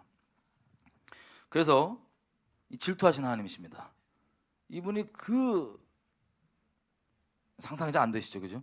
여러분이 그걸 겪으면 나는 할렐루야 하고 그를 축복해 줄 거예요? 아니면 칼부림 날까요? 보통 뉴스 그날 밤 헤드라인 나올 수도 있어요, 여러분. 왜냐하면 솔직한 마음으로 내가 그렇게 그냥 사랑도 아니고 대충도 아니고 내가 목숨 다해 사랑으로 결정하고 서로 맹세를 방금 1시간 전에 했는데 그게 하나님 마음인 거예요. 거룩하신 하나님. 그래갖고 이걸 이따가 하나님이 자 32장 7절에 보면 여호와께서 모세에게 이르시되 너는 내려가라. 이거 약간 재밌는데 하나님이 애굽 땅에서 인도해 주셨잖아요, 그죠? 네가 애굽 땅에서 인도하여 낸 너의 백성이 부패하도다. 뭐냐, 하나님 마음으로 그냥 끊으신 거예요. 지금 마음이 심히 상하신 거죠. 당연하죠. 그래서 하나님 뭐라고 하시냐, 10절에 보면 이렇게 돼요. 내가 그들을 다 진멸해 버리고 모세 너 하나 가지고 내가 다시 민족을 시작해서 다시 할래. 당연한 마음이죠. 그리고 하나님 빈말하시는 분이 아니십니다. 그 하나님과 이렇게 알콩달콩 교제하면서 이렇게 하나님 임재 안에서 이걸 받아오고 있던 모세가 이 마음을 딱 하나님 그러시니까 너무 이제 하나님 마음을 아는 거예요. 모세도 하나님 앞에서 계속 있다 보니까 하나님 마음, 마치 예수님께서 공의로우시고 거룩하신 하나님께서 죄를 심판할 수밖에 없지만 그걸 막기 위해서 본인이 기꺼이 십자가 지식으로 자원하셨던 그 그리스도의 마음 있죠. 제가 이 내용을 계속 나누는데 이 모세도 마찬가지인 거예요. 이분이 거룩하셔서 이렇게 할 수밖에 없고 이게 당연한 거고 마땅한 거지만 그걸 원치 않을 정도로 너무나 사랑하는 그 마음을 하나님께서 아시는 거예요. 하나님 그렇게 사랑하신다는 마음을 모세가 아는 거예요. 그래서 11절 보세요. 이게 중요합니다. 이 내용이 우리가 이 민족을 위해서 어떻게 중보해야 될지가 힌트로 많이 들어있는 거예요. 11절 보면 모세가 그 하나님께 구하여 가로되 여호와여 어찌하여 큰 권능과 강한 손으로 애굽 땅에서 인도하여 내신 주의 백성에게 진노하시나이까 어찌하여 애굽 사람으로 이르기를 여호와가 화를 내려 그 백성을 산에서 죽이고 지면에서 진멸하라고 인도하였다 하게 하려 하십니까? 쉽게 얘기하면 이 내용들이 뭐냐면 모세가 하나님이 그렇게 진노하시니까 저쪽 말고 하나님과의 관계에서 이렇게 얘기한 거예요. 하나님 너무 마땅하시고 그게 화내셔야 되는 게 맞는데 하나님 그렇게 의로우시고 그게 옳은 거지만 그래도 만약에 이대로 진멸해 버리신다면 저도 죽어 마땅한 건 맞습니다. 그렇지만 열방의 주님의 이름이 어떻게 되겠습니까? 애굽에서 건져갖고 하루 이렇게 결혼하자마자 실패해서 잡아 죽였다며 이런 이름이 아니라 하나님 거룩하신 이름이 거룩히 여김 받아야 되지 않겠습니까? 얘네들은 마땅하지만 주의 거룩하신 이름을 위하여서 참아주십시오. 여지껏 그렇게 언약으로 말씀하셨던 아브라함에게 이삭에게 그렇게 얘기하셨던 그 내용들 앞에 기억나십니까? 신실하신 하나님, 거룩하신 하나님, 당신의 이름을 위하여서 진노를 참아주십시오. 마가 서는 거예요. 그랬더니 14절 여호와께서 뜻을 돌이키사 말씀하신 화를 그 백성에게 내리지 아니하시느니라. 아멘. 자, 여기서 끝이 아니에요. 왜? 다시 말씀드리지만 하나님의 진노는 죄 위에 쏟아지는 공이기 때문에, 그죠? 일단은 말려놨어요. 일단은 하나님을. 그러면 이렇게 말려놨는데 이스라엘 백성이 죄를 안 떠나고 그대로 있다. 그러면 하나님의 진노는 당연히 쏟아지는 거고 이건 말린 게 아닌 게 되는 거예요. 조금만 더 뒤로 갈 뿐이지 그대로 쏟아지는 거예요. 그래서 보시면 내려갑니다. 모세가 이제 하나님 일단 말려놓고 내려가요. 모세 형님이 난 상상할수록 무서운 분이더라고요. 왜 무섭냐면 생각해 보세요. 내 말을 안 듣는다고 누구를 때려 죽일 때까지 패 죽이는 사람이야. 그 승질을 생각하면 막 섬찟대고 근데 눈빛을 막 상상해 보면 막 이렇게 죽였을 거야. 막 눈 돌아가고 그랬던 형님이에요. 이 분노 컨트롤 잘 안 되는 이 형님이 일단 주님을 말려놓고 내려와. 내려오면서 판을 이것들이 막 점점 가까워서 막 쉽게 얘기하면 클럽이 가까운 거 소리가 들어보니까 막 놀고 막 난리야. 막 춤추 가자마자 눈이 빡 해서 이걸 그냥 주님이 주신 건데 그냥 그때 눈 똑같았을 거예요. 그때처럼 주님 만나기 전에 깨버린 다음에 어떡하냐면 금송아지를 갈아갖고 이것들 이빨 마시게 해버려. 쫙. 아주 모세 형님이 세요. 그 다음에 27절 이게 무서운 겁니다. 모세가 그들에게 이르되 이스라엘의 하나님 여호와께서 이같이 말씀하시기를 너희는 이렇게 해요. 거기 난장판이 돼 있으니까 쫙 매긴 다음에 하나님 편에 설 사람 일로 와. 이렇게. 그러니까 레위 족속이 쫙 줄서 이렇게 여호와께서 말씀하시기를 너희 옆에 도륙하고 진멸하라. 그래서 돌아다니면서 레위 족속이 딱 3천 명을 죽여요. 3천 명을. 성령이 임하시니까 베드로가 설교하니까 3천 명이 살아나죠. 율법이 임하면 3천 명이 죽는 거예요. 그냥. 이게 딱 깨지니까 3천 명이 레위가 죽여요. 이것 때문에 레위를 하나님께서 택하신 겁니다. 딱 옆에 이렇게 착한 놈 이걸로. 자, 이거를 여러분들이 하나님께서 왜 다 죽이시 이렇게 생각할 수도 있는데 저는 이 부분이 어떻게 이해가 되냐면 제가 예전에 주님 모르는 그 질풍노도의 젊은 시절 때 한참 여러 번 나이였던 것 같아요. 그때 이제 살기가 싫었어요. 인생을 어떻게 하면 죽을까, 아니면 나한테 내 화려한 인생 전적에 빨간 딱지 누가 화끈하게 안 그어주나, 하여튼 그런 막 죽지 못해 사는 그런 사람이었는데 그 가끔씩 이렇게 설을 가잖아요. 설을 가면 그때도 어차피 죽지 못해 안 달라는 그냥 불쌍한 영혼이었다 보니까 인생 막 불질러고 싶었고 세상 막 서 들어가도 막 무슨 아주 이렇게 방황을 했어요. 막 서 들어가서 깨고 막 소리 지르고 욕하고 막. 그러는데 이제 한 번은 저희 어머니가 그래도 어린 나이니까 20 초반이고 그러니까 이제 부를 거 아니에요. 전화로 부르면 저는 이미 사고 칠 거, 서 안에서도 칠 거 다쳤어. 막 땡깡에 막. 그러면 저희 어머니가 오셔갖고 오자마자 어머니를 불렀는데 오자마자 아 죄송합니다 이게 아니고 오자마자 저를 그냥 진짜 막 거의 막 주변에서 말려야 될 정도로 막 치는 거예요. 주변에서 막 말려야 될 정도로 이 경찰분들이. 그래갖고 그 다음에 이제 죄송합니다. 얘가 막 때리면서 이렇게 가니까 너무 맞으니까 경찰들도 저걸 처벌을 어떻게 이미 너무 맞아서 그냥 이렇게 죄송합니다 하고 나가게 되는 그런. 이게 중보의 지혜더라고. 나 깜짝 놀랐어. 이걸 법적으로 처리를 해야 되는데 너무 이미 딱 어머니께서 손수 조져주시니까 그냥 너무 이렇게 되는. 이게 우리 묻는데 이게 중보예요.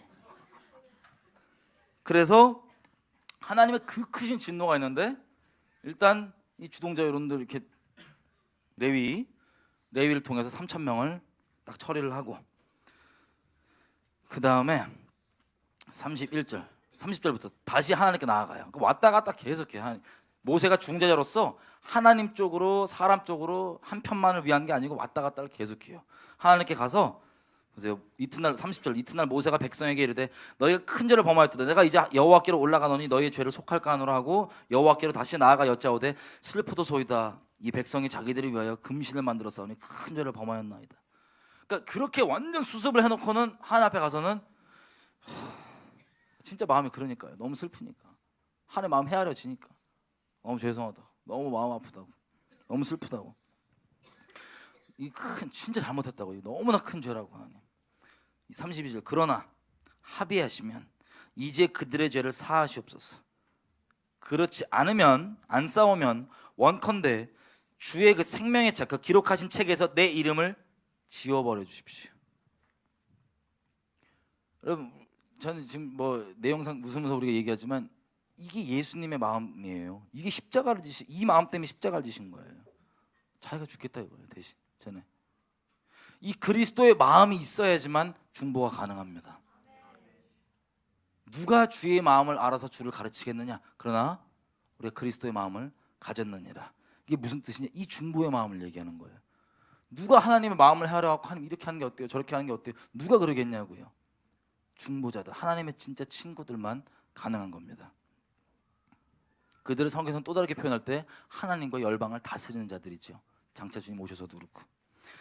자, 그렇게까지 하니까 하나님께서 뭐라고 얘기하시냐면 너를 지워 안 지워 이런 차원이 아니고 내게 범죄한 놈은 내가 지운다 책에서.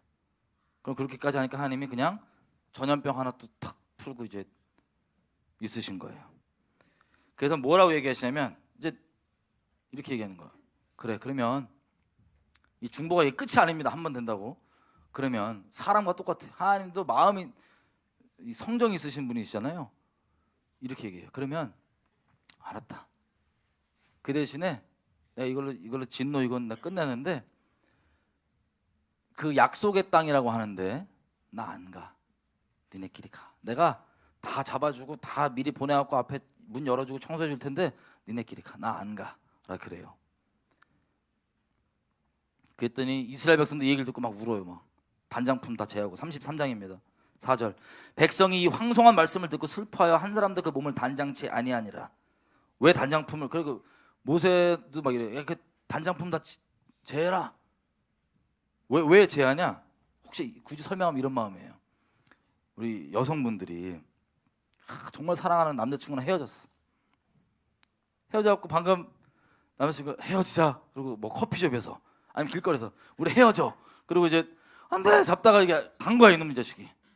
근데 헤어졌는데 엄청 우는 거예요. 막 너무 슬프니까. 진짜 진심으로 슬프잖아요.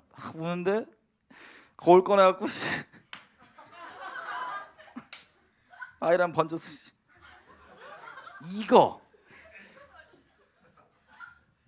이 어떤 마음인지 혹시 아세요? 본인도 인식 못한 존재적 음란함인데, 쉽게 얘기하면 이게 남자친구만 진짜 이게 전부면 이래야 되는데 그게 아니라 이거 할까? 이것도 제하는 거. 그러니까 마음을 완전 다 제하는 거 하나님 전심으로. 단장품 다 제하고 이러고 있으니까 또 모세가 또 이제 하나님께 가갖고 이제 또 쟤 보라고 쟤네 지금 다 이것도 안 하고 정말 전심으로 좀 하나님 하니까 우리가 딴 민족이랑 구별되는 게 뭡니까? 저 약속의 땅 우리가 바라는 게 저 먹고 살기 좋은데 가는 게 우리 목적이 아니에요. 하나님. 하나님이 우리를 그렇게 상급으로 여기시고 전부로 여기시고 우리를 원하시는 것처럼 우리도 다른 거 원하지 않습니다. 약속의 땅이 중요한 게 아닙니다. 우리도 하나님 원합니다. 천하 만민과 구별되는 것, 주님이 우리랑 하나 되신 것, 함께 되신 것, 임마누엘 하신 것, 그것 때문에 우리가 구별되는 거지 약속의 땅 들어가는 거 우리 목적 아닙니다. 그러니까 중보 완성이 된 거야. 이해가 되세요? 그래서 하나님께서 같이 가시는 겁니다. 중보가 그 큰 죄를 범해서 거룩하신 하나님 앞에 진멸할 수밖에 없었지만 그냥 장난치는 게 아니고 우리는 웃었지만 그리스도의 마음으로요 진짜 이 민족을 사랑하시는, 이 이스라엘 사랑하시는 하나님의 마음을 알고 얼마나 거룩하신지 아니까 중간에서 모세가 그렇게 중재자로서 한쪽만을 위한 게 아니고 양쪽 면을 위해서 이렇게 하나님의 진노 대신에 아예 끊어짐 대신에 이스라엘과 동행하게 되는 그걸 이뤄낸 거예요. 여러분 혹시 그 사진 있나요? 사진 잠깐 보시겠어요? 제가 오늘 나눌 기회는 없지만요 전 세계도 그렇고 우리의 상황이요 급박한 상황 가운데 있습니다. 우리만 제일 아니래요. 한국 사람들만. 왜냐하면 태풍은 원래 엄청 아무리 센 것도요 태풍의 눈이라 그러죠. 한가운데 있는 인간들은 편해요. 한반도는 전 세계 태풍의 눈입니다. 이스라엘도 마찬가지이지만. 그래서 지금 일촉즉발로 아시겠지만 이런 상황 가운데 지금 가 있고 전 세계 사람들 다 우리를 걱정해. 우리 스스로만 빼고. 오늘은 나누지 못했지만 이거에 대한 하나님의 분명한 이유가 있고 이것들을 한 방에 치지 않고 원하시는 게 있어요. 어떻게든 영혼들 살리기 원하시는 게 있고요. 누가 자기 친구로서 이 각자의 맡은 그 역할들을 행할 수 있는, 그냥 단순히 그래 그럼 나 빨리 라면 사갖고 톡 가야지 이런 거 말고 내 몸뚱아리를 위해 사는 그런 육적인 삶 말고 정말 그리스도의 마음을 가지고 하나님의 자비의 통로가 돼, 이 땅에서 그 자비에 살아있는 통로가 되는 그런 하나님의 친구들을 하나님께서 간절히 찾고 계십니다. 같이 기도 좀 할게요. 여러분 이거는 미국에서 지금 당장 북한을 선제 공격할 수도 있다고 지금 얘기해 놓은 거고요. 30년째 한반도의 전쟁은 준비됐다가 취소됐다가 준비됐다가 취소됐다가 했습니다. 여러분 94년도도 클린턴 대통령 아시죠? 예전에 힐러리 남편 회고록에 보면요 94년도에 북한 영변에 핵시설 폭격 들어가려다가 그 직전에 취소가 됐고요. 2000년대 부시가 그렇게 대통령이었을 때도요 몇 번이나 그렇게 들어가려다가 취소가 됐고요. 우리 천안함 연평도 때도 마찬가지입니다. 연평도 때도 전쟁이 나는 거였어요. 근데 안 됐습니다. 더 이상 이 미뤄짐이 더 이상 힘들 것 같습니다. 영적인 이유와 이런 것들 다음에 시간이 되면 우리가 나눠 같이 기도했으면 좋겠는데, 하나님의 친구로 여기 있는 여러분들이 하나님의 친구로 서기 시작하면요 소망이 있는 거예요. 이 땅에 소망이 있는 거예요. 하나님이 이런 재앙들의 얘기를 왜 하시냐? 그냥 너 큰일 나 이런 게 아니에요. 누가 나 좀 제발 말려다오. 제발 나는 니네가 아무리 악한 길에 있어도 그 악한 길에서 그냥 죽는 거 원치 않는다.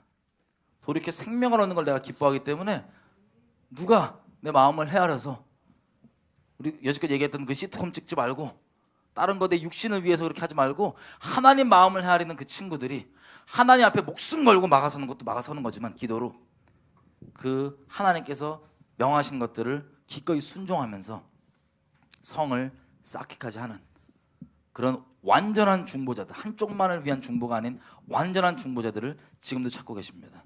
TCC의 청년부가 다 그런 완전한 하나님의 친구들이었으면 좋겠어요. 지금 이렇게 기도할게요. 기도할 때 하나님, 먼저는 우리가 그 죽어야 마땅했던 그런 죄인들이었습니다. 근데 그리스도께서요 그 하나님 아버지의 마음을 헤아리셔서 이 땅 가운데 자발적으로 와주시고 그 완전한 중보자로서 그 중보를 완성해 주셨습니다. 그 공로 때문에 우리가 지금 따라가는 거예요. 제자들도요 십자가 전까지는 그냥 우리랑 비슷했을 수도 있어요. 어떤 비슷함이냐? 예수님 믿으면 나 좀 장관도 하고 잘 되고 세상에서 잘 나가고 세상에 내가 못 이루는 것 이루어질 수 있나? 헛된 다른 것에 관심이 있었지만 예수님의 그 십자가를 완성된 것을 보고 성령이 부어지니까 알겠는 거예요. 뭘 알겠냐? 내가 먼저 하나님께서 죽어마땅한 그런 진노 위에 있던 죄인인데 하나님 앞에 그리스도께서 먼저 중보자로 이 땅에 오셔서 자기 목숨을 기꺼이 내어주시고 하나님의 공의도 그렇게 완성하시고 놀라운 미랄이 되셨기 때문에 내가 이 생명을 얻었구나. 더 이상 이 땅에 썩어 없어질 것들이 아니라 그리스도의 마음을 따라서 기꺼이 그 중보자의 삶으로 자기 삶을 깨뜨리고 박살나고 무너져도 그 영혼들에게 하나님의 말씀을 전하며 하나님의 그 십자가 복음이 십자가의 방법으로 어마어마한 대가가 가중돼 가면서 우리 가운데 계속 전달해져 왔던 겁니다.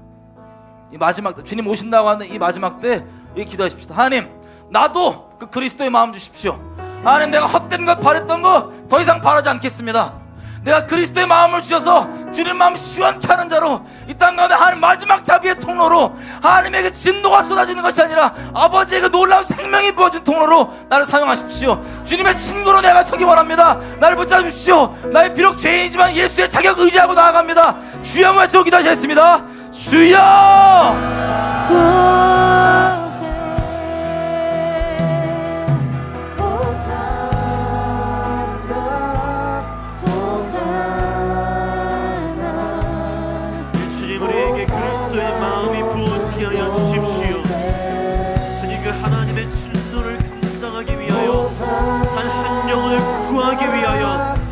품으셨던 그 그리스도의 마음, 그가 아무런 죄도 없이 거룩하셨던 그가 이 땅 가운데 오셔야만 했었던 주님 그 그리스도의 마음이 우리 가운데 부어지게 하여 주십시오. 아버지, 하나님의 진노는 죄 가운데 부어질 것이나 주여 그 가운데서 끊임없이 주님의 마음을 시원케 하며 주님의 마음을 안식시키고 하나님이여 이 땅에 회개가 임하도록 이 땅을 고치시도록 하나님 앞에 그 마음을 고백하며 그 부르짖는 주님 예수의 마음을 가진 자들이 주여 일어나게 하여 주십시오. 주님이 마지막 때에 주님이 청년의 세대 가운데 예수의 마음이 부어지게 하여 주십시오. 주님 우리에게 예수의 마음을 부어주십시오. 예 주님, 주 나라 위에 모두들이 이 땅에서 영원한 그곳까지 마지막으로 이렇게 기도하시다가 함께 돌아가시면 되겠습니다. 계속해서 이 마지막 때가 이르렀을 때에 죄악은 더욱더 악해질 것이고 악은 더욱더 악해질 것입니다. 이때 하나님이 이 나라와 이 민족 가운데 드러내고 계시는 이 일들 가운데 분명히 우리에게 말씀하시는 것들이 있는 것이지요. 하나님, 이 시간 우리 가운데 아버지의 마음이 부어지게 하여 주십시오. 저희 그래서 이 나라와 이 민족을 위해서 이 청년의 세대가 일어나서 하나님이여 기도할 때 주님, 우리가 악한 길에서 떠나고 우리의 마음을 서로 겸비하여 주님, 우리가 주여 이 땅을 고치시옵소서. 주님, 이 땅 가운데 고치시옵소서. 주님, 우리가 회개하며 기도하는 일들이 우리 가운데 있게 하여 주십시오. 또 하나 기도하는 것은 하나님이여 세례 요한과 같이 그를 예수 그리스도의 신랑의 신구라고 이야기하고 있는데, 주여 우리가 이 땅을 향하여 회개하며 돌이키라. 천국이 가까이 왔음이라. 하나님, 우리가 선포하는 선지자로 일어나게 하여 주시옵소서. 주여 이 청년의 세대가 부르짖어 기도하며 회개하는 세대로 일어날 뿐만 아니라 주여 이 나라의 민족을 향하여 이 땅을 향하여 선포하는 세대들로 일어나게 하여 주시옵소서. 시간 우리가 그렇게 소원하시는 분 자리에서 일어나서 두 손을 높이 들고 주여 우리에게 회개의 영을 부어주시고 주여 우리가 선포할 수 있는 믿음을 우리 가운데 부어지게 하여 주시옵소서. 함께 합심하여 이 시간 기도하며 나가기 원합니다. 함께 기도하시겠습니다. 예 주여,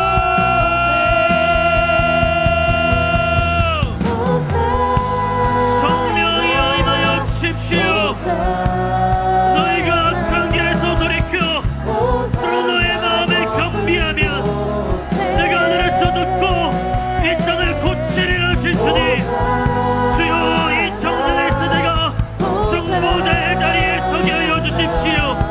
주여 하늘의 하나님을 향하여 주여 우리가 이 땅을 향하여 막아서는 자들로 일어나게 하여 주시고 또한 이 땅을 향하여서는 주여 너희가 회개하라. 천국이 가까이 왔음이라. 너희가 회개하고 너의 마음을 돌이키라. 너희가 모든 악한 길에서 돌이키라. 선포하는 자들로 일어나게 하여 주시옵소서. 하나님이여 이 청년의 세대 주님, 우리가 이 세대를 살아감이 주여 이 세상의 풍조에 이끌려 주여 이 풍조를 따라 사는 것이 아닌 주여 우리의 영이 있게요. 주님, 우리의 영이 있게요. 성령이 우리에게 하시는 음성을 듣고 주여 우리가 마땅히 구해야 할 바 중보자로서 주여 우리가 또한 선지자로서 하나님이여 이 땅 가운데 주의 음성을 바라는 자들, 주님의 말씀을 선포하는 자들, 주의 말씀을 선포하여 이들로 주께 구원에 이르게 하는 자들, 그러한 세대로 일어나게 하여 주시옵소서.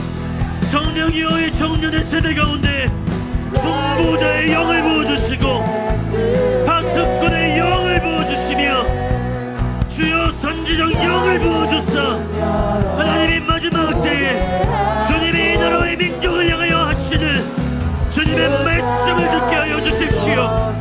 주여 우리에게 주님의 마음을 교통하는 일들이 있게 하시고 주여 우리가 그 마음을 알고 주여 우리가 밤낮 부르짖는 일을 멈추지 않게 하시고 주여 이 땅을 향하여 선포하는 일들을 멈춰서지 않게 하여 주십시오.